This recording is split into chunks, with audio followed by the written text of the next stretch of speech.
Sudah jadi sifat alami manusia.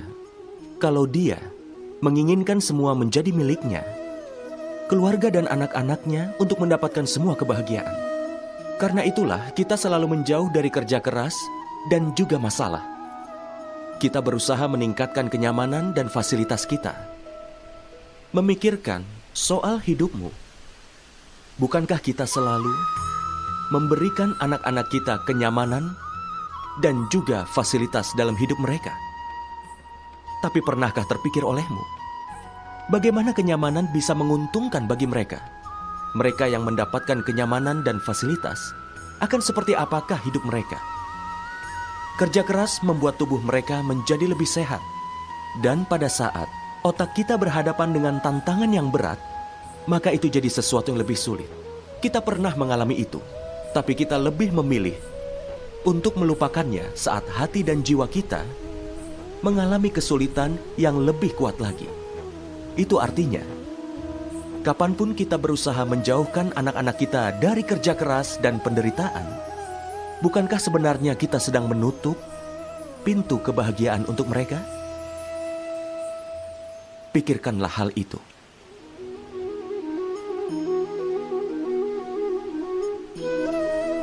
Pengetahuan bisa didapat hanya dengan sebuah dedikasi. Kita semua tahu itu. Tapi apakah hal terpenting dari dedikasi? Pernahkah kita memikirkan itu? Pikiran manusia selalu menghadapi masalah dalam proses mendapatkan pengetahuan. Kadang ada seorang murid yang iri pada murid yang lain.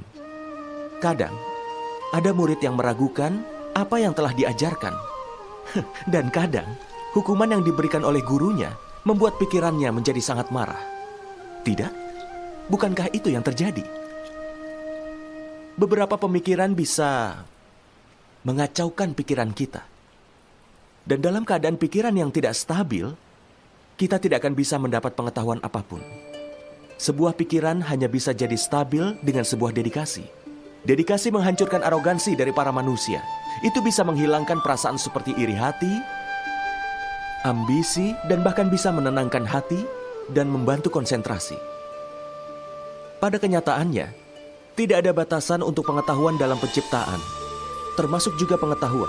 Guru Dattatraya mendapat pengetahuannya dari seekor sapi dan anjing. Dengan kata lain, entah itu pengetahuan soal rohani, atau pengetahuan tentang kehidupan, atau pengetahuan yang ada di tempat pendidikan, lebih daripada sang guru, dedikasi kita terhadap sang guru itu jauh lebih penting untuk diutamakan. Bukankah begitu seharusnya? Pikirkanlah hal itu.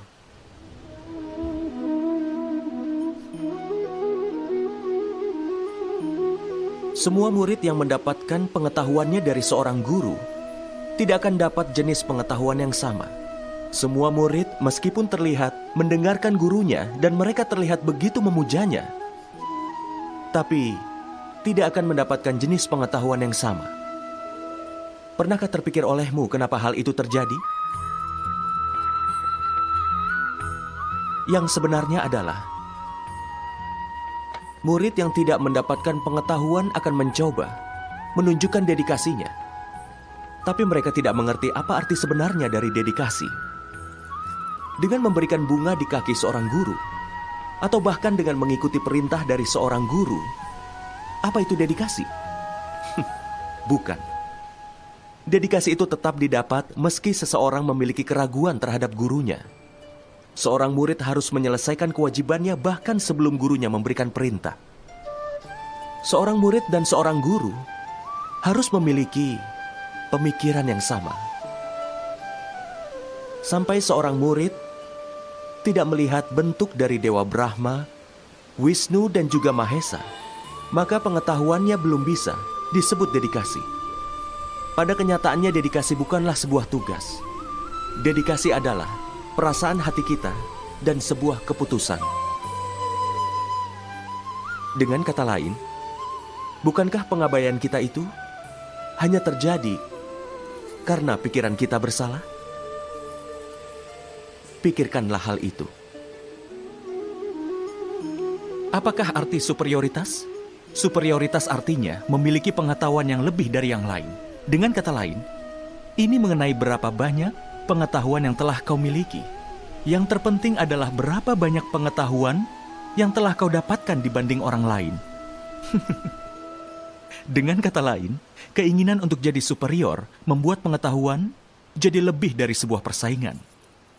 Dan kapankah kemenangan jadi penting dalam sebuah kompetisi?